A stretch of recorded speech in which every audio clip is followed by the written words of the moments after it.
Well, good morning, everyone, and thank you for being here. This is a very, very important topic.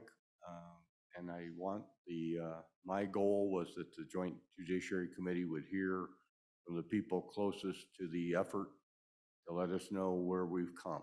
So a year ago, we passed a budget amendment that brought a little bit of money to the post director to put on a conference on first responder suicide. And we also passed a budget amendment to put some money in the Department of Health for grants to increase access to mental health services for our first responders. And today we're going to get a little report. We've also changed at the top of the Wyoming Highway Patrol. That's why I've asked the Colonel to join us and give us some new insights from his background and his thoughts on this very important topic as well. And hopefully we'll come away today with some new knowledge, Mr. Co-Chairman. Well, thank you, Mr. Co-Chairman, and welcome to everyone. Director, it's good to see you back there, and Mr. Walsh, good to see you. Good friends in the room. We're not going to come out of this session with everything that I hoped that we might, but I think we've arrived at a place where we at least all have it on our radar screen. We're very concerned about it and very interested in what all of you can share with us this morning. And we will take that into the next 10 days or so as we look forward into the interim. So appreciate the work. Thank you to our secretaries for helping us coordinate and get everybody together. And we look forward to our visit. Thank you. All right, I think we'll begin with Director Walsh.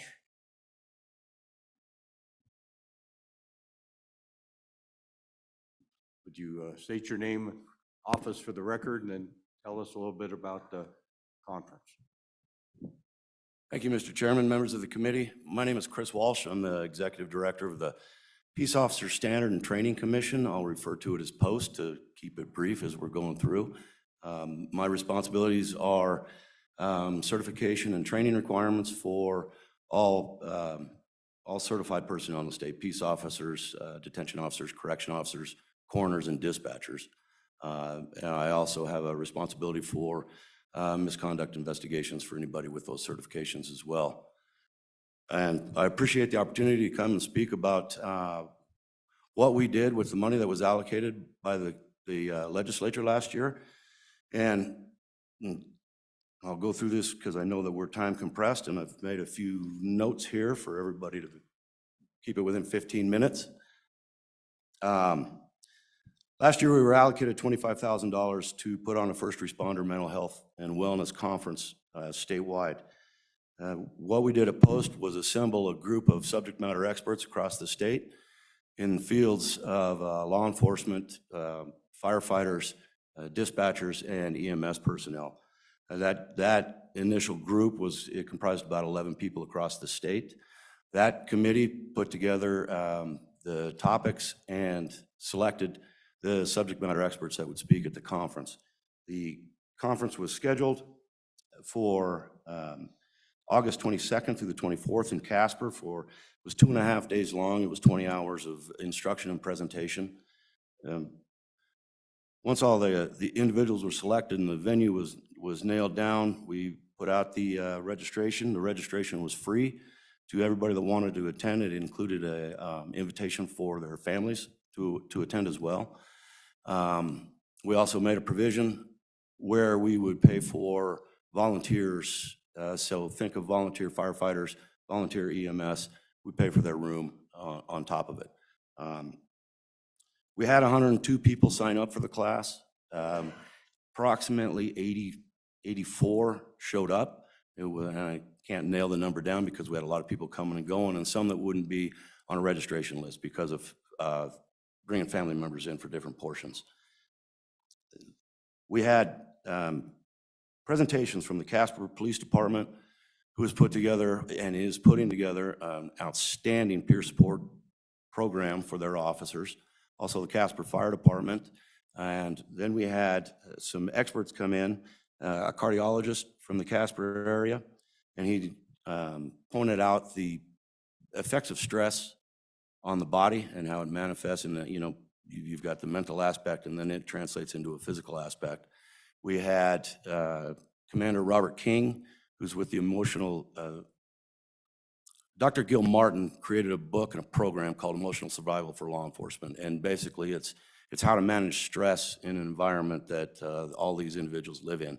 And Commander King presented on that topic. Then we had Dr. Shania Smith from Cheyenne here. She's a PhD and a psychologist, and focuses most of her time on first responders and also on the family dynamic of first responders. We had presentations from private organizations that offer wellness programs. All in all, it was a very successful conference. We had, of the 80 people that were there, they represented 26 agencies or geographic locations around the state. It included fire, it included dispatchers, it included EMS, it also included departmental civilian personnel that handle victim witness issues and also work closely with police officers. All total, it cost us $18,749.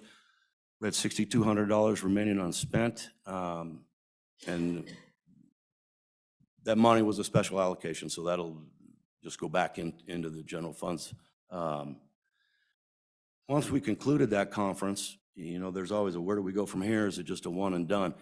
I bring these up just as a visual representation. This is a compilation of different resources that agencies can use. These are all available through the Post website. They include police mental health collaboration programs, critical incident trauma, signs and coping strategies, suicide identification strategies for first responders. We have a lot of additional training avenues for people to take, most of it at no cost through outside vendors. National Institute on Justice Peer Support Training, IACP, peer support guidelines. We have in here the model program from the Casper Police Department. And I'm sorry I didn't tell anybody my history. I retired from the Casper PD. So I've got a bias, of course, but I think they've put together the best program I've ever seen. Certainly, I think initially in the state for sure.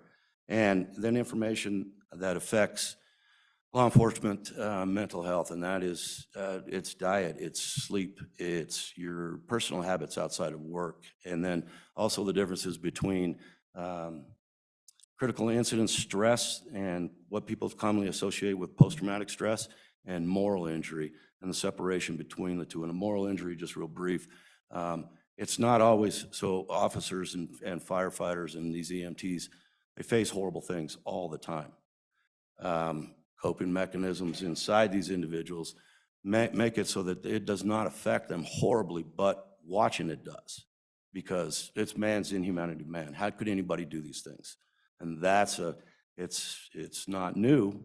It's just been identified as something unique to address. So that's also being looked at more closely now. And you know, one of the questions posed was, where do we go from here? The money that was allocated through the Department of Health for agencies to utilize through grants, I think is probably the best idea and the neatest thing that I've ever seen. I know that a lot of agencies are using that or attempting to use that. Casper Police Department is going to put on a statewide conference this year in the summer, exactly modeled after the one that we put on last year. So it'll be free to all first responders. They've also been doing smaller trainings, and they're spread out throughout the year. I better look this up or I won't get the name right. The Wyoming Psychological Association, and this is spearheaded by Dr. Shania Smith here in Cheyenne, is focusing on first responders. And the Psychological Association is, of course, psychologists and psychiatrists, but she's brought in and bringing in first responders so that there's a greater understanding of the need for what first responders need, so that there's greater resources and availability across the state through our own state psychologists and psychiatrists. And I will stand for any questions, Mr. Chair. Mr. Co-Chair. So, Director Walsh, thanks for being here this morning. It's always good to see you. As you do a postmortem on last year's conference, you touched on a couple things that you took away from that. It strikes me that it's too bad. 100 people is a pretty good That's a pretty good turnout, but it doesn't catch everyone. And I wonder what thoughts you would have as to how we get this out across the state. It's hard for all of our first responders to even be gone in the smaller communities where they just can't be gone. So any thoughts about how we can get this out across the state even better? Yes, Mr. Chairman. I think that the availability of the grant funds for agencies to be able to apply and put on this type of training in regional locations is the key to it. Because you're right, it's very hard for agencies to let people go, to not have them there. There just is not a lot of availability for time off. Many of them are volunteer agencies. So if these can be done regionally where, you know, it seems like Casper's central, but it doesn't if you live in Teton County. So making it available where an agency can put on a training and then tailor that to that region and the resources they have, I think is the best way to do it. Any other questions for Director Walsh? Thank you again for being here this morning. Very much appreciate your hard work on getting that conference going last summer. Thank you, Mr. Chairman, and I'm happy to be here. Director Johansson, we heard a little bit about these grants. Tell us more.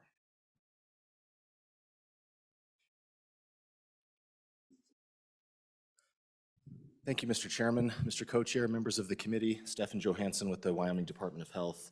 Appreciate the privilege of being with you this morning. As Director Walsh mentioned, you all passed an amendment, I believe it was in the ARPA bill, Senate File 66, to appropriate $1 million to the Health Department last year for the purposes of mental health support to first responders and law enforcement. I will keep it a little more general because we do have some contracts that are still in the process of approval on the legal side. So certainly don't want to jump ahead of that. But as was mentioned, out of that $1 million, we've granted out a little more than 500,000 of that to different entities. And without getting into the specific names, it's cities and counties, law enforcement agencies, and law enforcement associations. So I think we've cast a pretty wide net based on the applications we received. But Co-Chairman Landon, to your point, I think the challenge for us is how to more broadly use those funds to get this out statewide. Part of the challenge was the number of applications we received was a little more limited because of some of the strings that were in the legislation, like having to have a sustainability plan following the expiration of the funds so that the services could continue. That is a challenge, but something we've been working with those applicants and future applicants on to see how we can support that. In terms of the services that these grant funds are supporting, it's a wide range. As was mentioned, we are allowing conferences and trainings for first responders specifically to understand not only their world, but this world of mental health, suicide prevention in a more comprehensive way, as well as going down to direct services for counseling sessions for first responders. There's some applicants that have baked that into their spending plans. So again, Mr. Chairman, in the interest of brevity, knowing you're short on time, I think the program has been successful. It's, I think, small but meaningful in something that we can do as a department to supplement the mental health, the suicide prevention work that we already do, but targeted specifically to law enforcement and first responders. And I'll throw a shout out to Mr. Odekoven, who I know is in the audience, and the law enforcement associations and others have been great partners in helping us not only get this funding out, but tailor applications to and ultimately grants to have the most impact that we can. And with that, Mr. Chairman, Mr. Co-Chair, happy to stand for any questions. Questions for Director? Representative Rodriguez-Williams. Thank you, Mr. Co-Chair. Director Johansson, just in regards to the money that was allocated for direct services for counseling, do you know if any of the funding was used for inpatient post-trauma retreat centers? I know there's several of those around the country, and if that was included as. Director. Mr. Chairman, Representative Rodriguez-Williams, it's a good question. I can answer generally, I don't believe so, partly because most of this funding will be expended. It's been granted and now in the contracting process, most of it will be expended this calendar year. So I don't think there's been any light items to those types of services, but I will double check and get back to you if there's anything like that in the spending plans for our current grantees. Senator Furphy.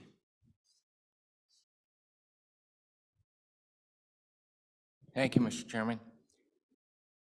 Director, curious, any of this money being used for online resources and also advertising out there so these first responders would know that there may be some online resources? Thank you, Mr. Chairman.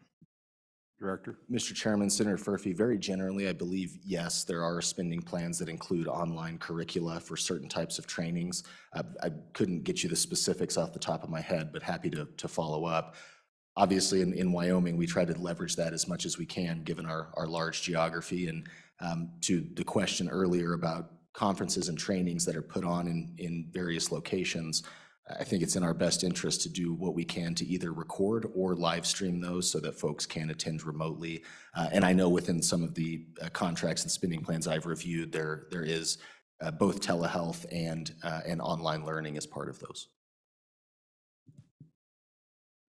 Any further questions, Mr. Co-Chairman? Thank you, Mr. Co-Chairman. Director, thank you for being here this morning.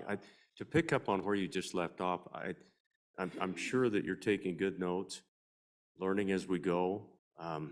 This is an opportunity, I think, to come back in the fall as we enter another budget session. In a short period of time, we'll be right back down here.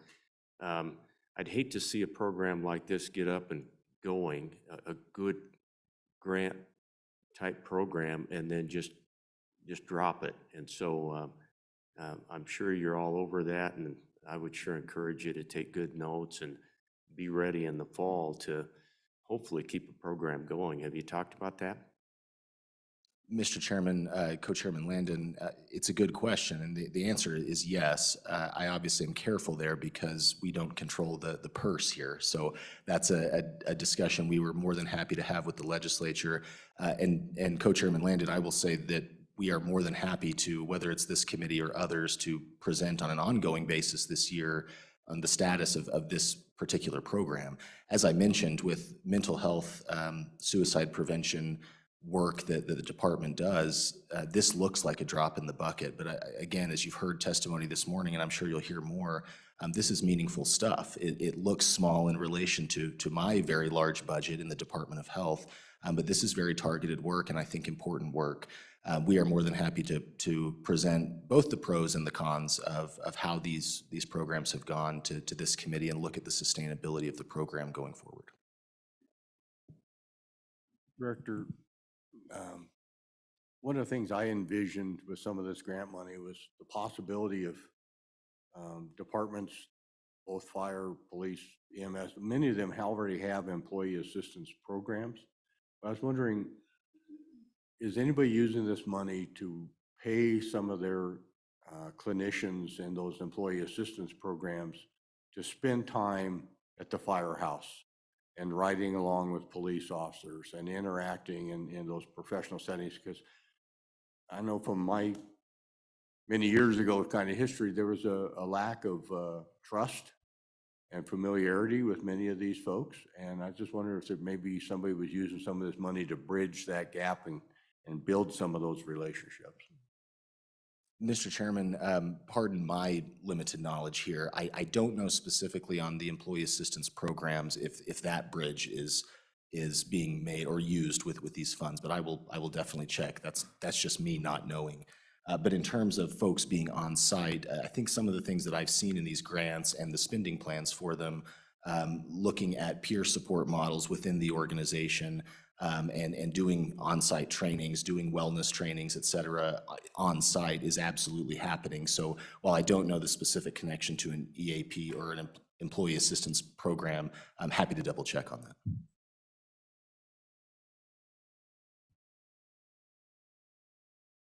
Thank you, Director.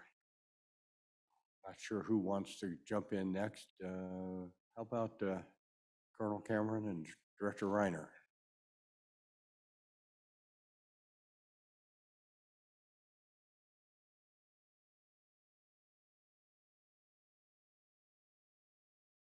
Good morning, Colonel. I think this is your first time to be before Joint Judiciary. Hopefully it's not your last, and we sure look forward to hearing a little bit about your background and experience in this area. And Director Reiner, please join in wherever you feel comfortable. Thank you. Thank you, Mr. Chair.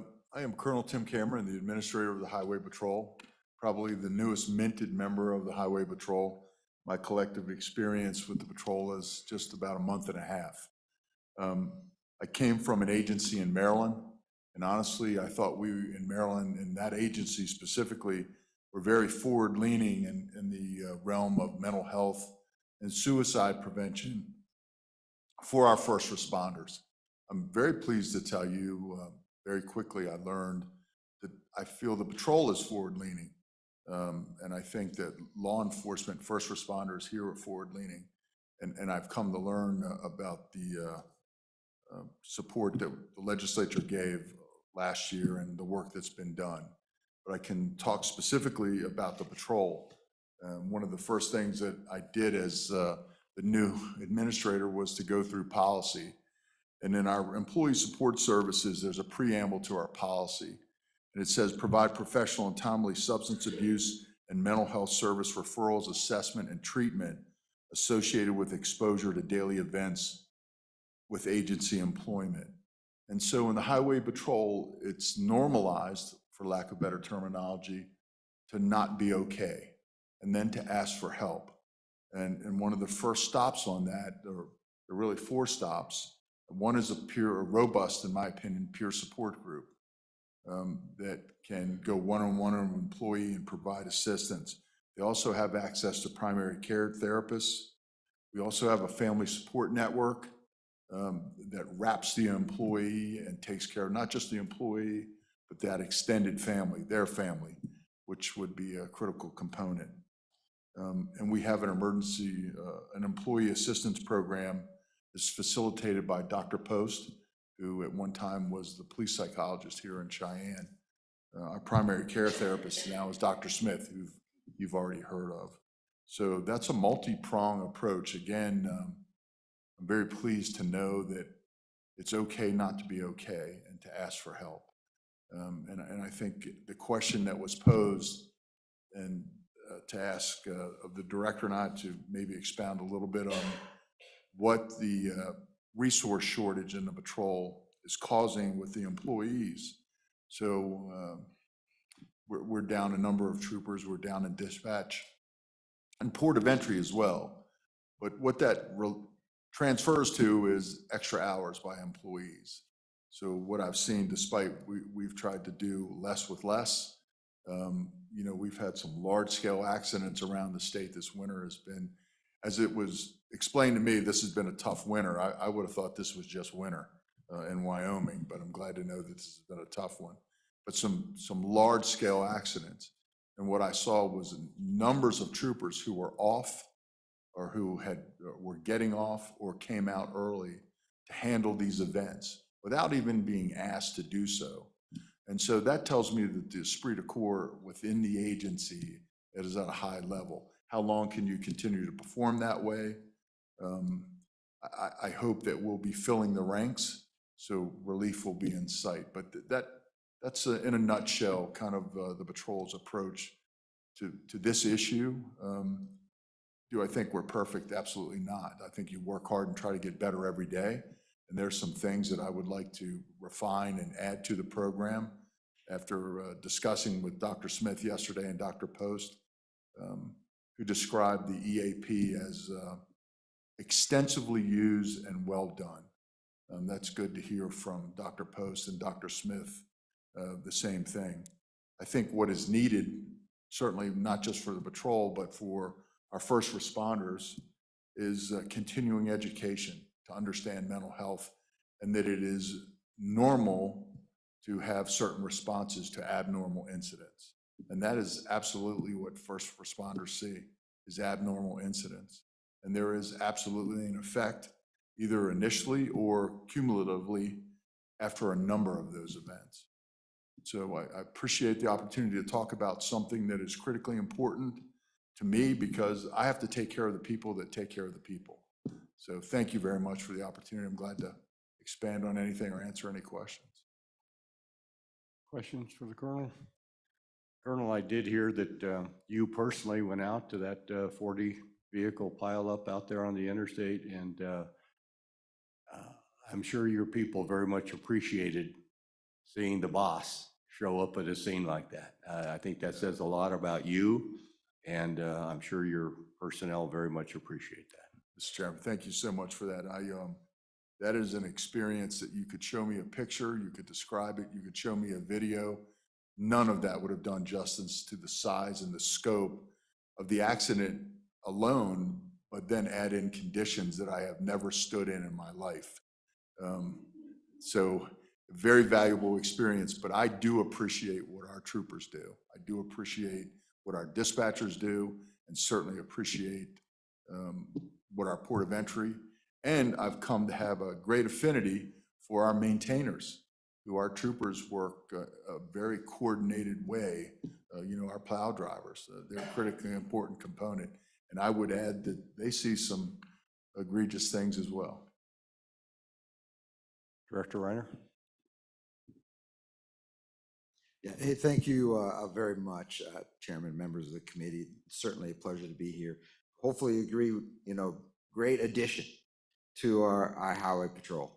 And we certainly have welcomed Colonel Cameron on board, and he certainly jumped into the fray. Like he says, I think that we are taking the appropriate steps as we deal with the professionals that work for us.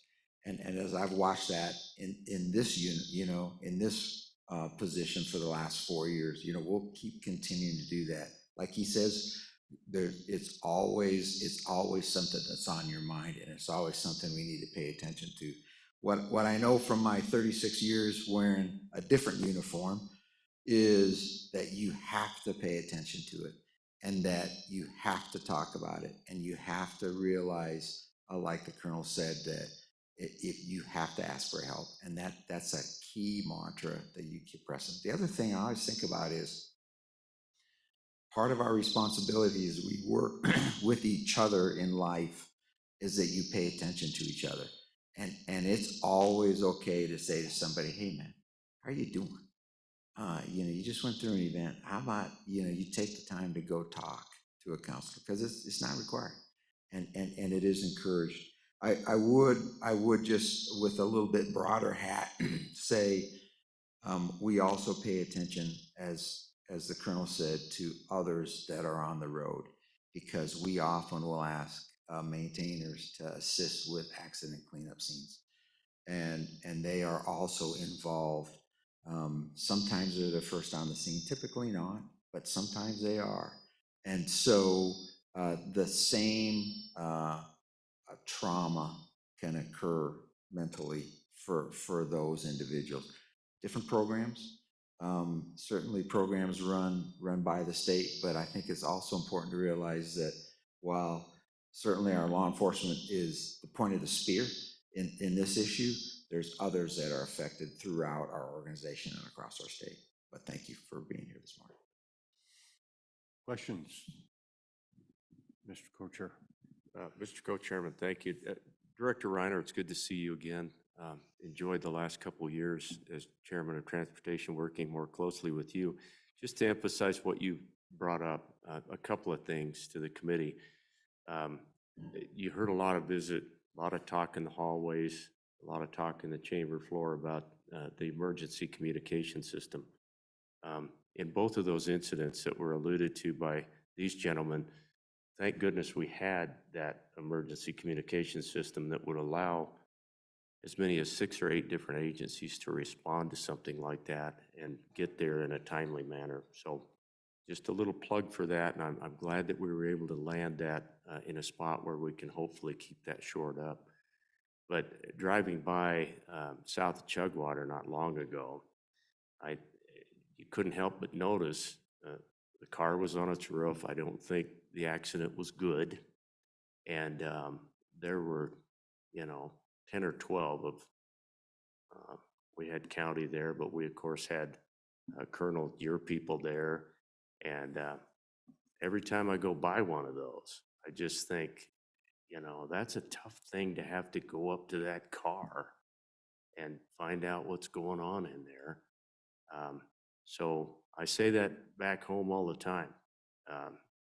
Your guys are going down into the borrow pit on a car that's rolled about 10 times, and we go on by at 30 below and trying to get home while our guys are going down into the bar pit. So thanks for paying attention to that, because it's impactful. Thank you, gentlemen. Thank you both for your presentation this morning. Very helpful. Thank you.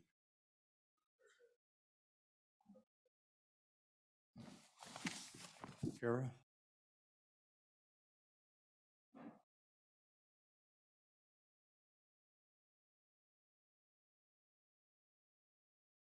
Can you tell us a little bit how victim services ties in, if it does? Sure.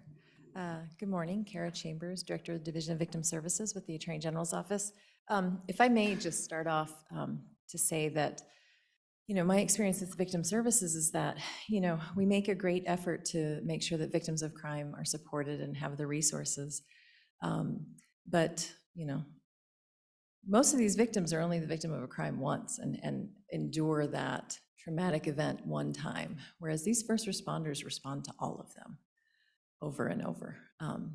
In my 20 some odd years, I was leaning into Director Walsh and said, my experience with law enforcement, they are some of the most traumatized individuals that we work with, but maybe sometimes the least likely to realize that and the most reluctant to receive help. And so I think everything we've heard today is very, very important.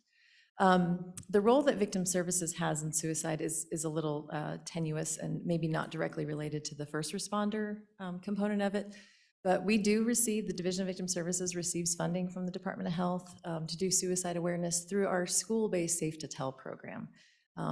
One of the things that was really surprising when we rolled out the Safe to Tell program, which again is a confidential tip line for students.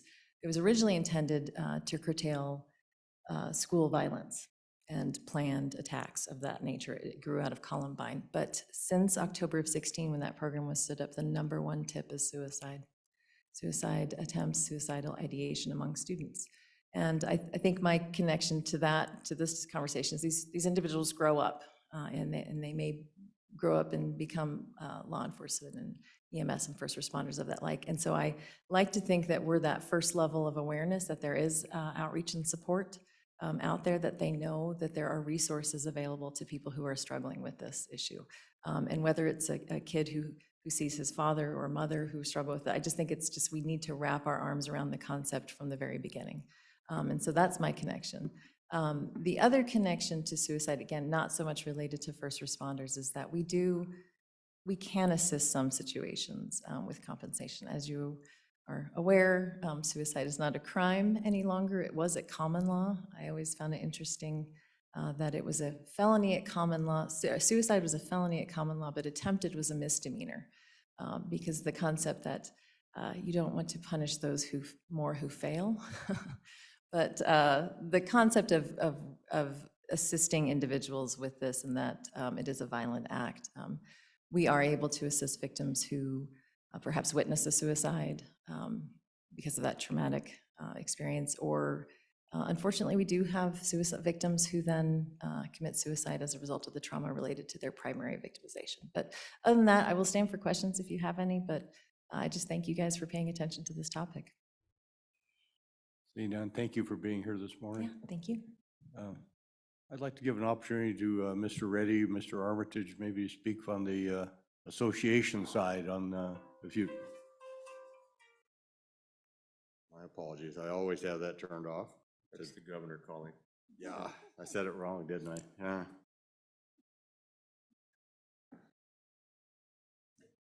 Mr. Reddy from the Fire Service. We've heard a lot about law enforcement this morning. Right. Good morning, Mr. Co-Chairman. Thank you, members of the Judiciary Committee. My name is Kevin Reddy. I'm the president of the Federated Firefighters of Wyoming.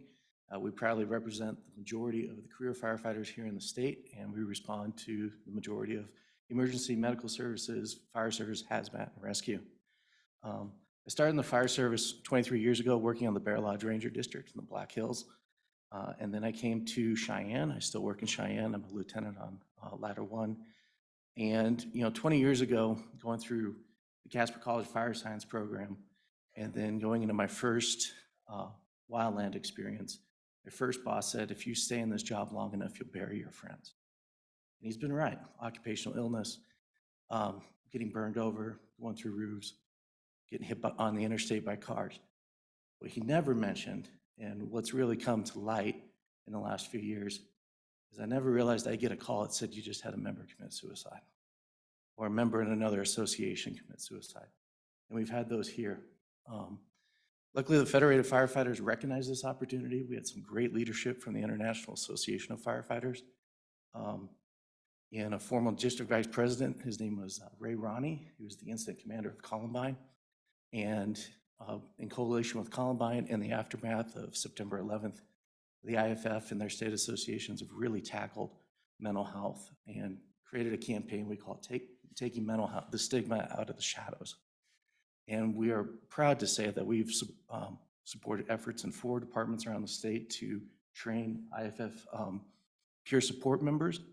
And we've had very good success in getting several of our members inpatient treatment to deal with suicides and mental health injuries. So thank you for your efforts on this. And it is a big deal in the fire service. We did a study a few years ago of our membership, and we found approximately after a duration of career, 80% of our members have at least one symptom of post-traumatic stress. Approximately 40% of our members have thought of committing suicide, and 20% have a plan. So this is something that's lurking out there, and we appreciate the support and getting our members treatment and keep them serving the public. Representative Rodriguez-Williams. Thank you, Mr. Chairman. Thank you for being here, sir, Mr. Reddy. Just curious, when you send your personnel to get trained for peer support, to become a peer support specialist, often it's out of town and it's a commitment. Just curious if your agency or if you're aware as to whether or not they're utilizing the grant funding that's available through Department of Health, or what type of funding are you using for those trainings? Mr. Reddy. Through you, Mr. Chairman, Representative Rodriguez-Williams. I'm not aware if our departments are using the training. Our associations and our locals have funded that training themselves as far as the travel and bringing the class in. So I'm just not aware of the impact of the grants in our agencies. Thank you. Appreciate you being here this morning. Mr. Armitage, something from the chiefs and sheriffs? We're wrapping this up, just about out of time, but I know your association has been very much involved. Mr. Chair, Co-Chair, members of the committee, I'm Terry Armitage. I'm with the Association of Sheriffs and Chiefs of Police in Wyoming. Mr. Oderkoven, of course, is the one most tuned into the issues that we're talking about today. But I can tell you that the association has direct contact with all law enforcement in the state, so they become a great conduit for information to get out to the various departments and push the idea of treatment. I know one of the biggest things we have in law enforcement to overcome is I don't know, for a better word, I guess you'd call it the macho attitude. When something bad happens to you, you cowboy up and get through it.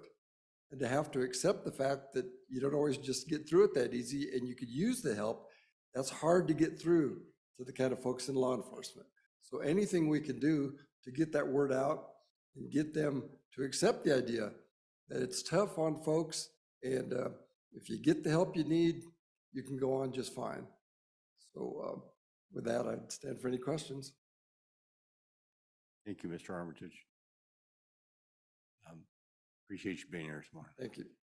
So members, I also shared with you a letter from survivor, and I hope that my good co-chair will share that with his members as well, that I think it brings up kind of a different look in terms of what we might do as a state with regards to retirement pensions and disabilities and workers' comp and some other things that we don't always think about when we think about first responder suicide and so forth. So I think the letter is informative and heartfelt, and just give us plenty of food for thought as we go into the interim.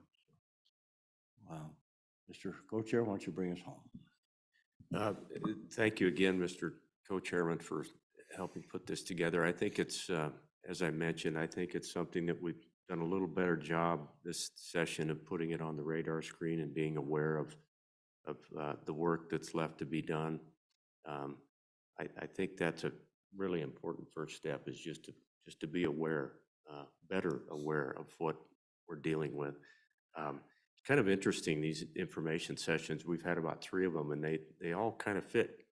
They all kind of fit, and we can take all of those forward. They're kind of interconnected a little bit. Really look forward to that interim ahead with all of you to tackle some of the issues that we face in the judiciary realm. That does remind me, Mr. Co-Chairman, that the 24th, which is next Friday, is a time that we need to get interim topic ideas in. And then that following week, we'll all gather together and decide what we want to tackle in the next few months. But so don't forget that. Be working on those with constituents and among yourselves. That's it, Mr. Co-Chairman. Thank you.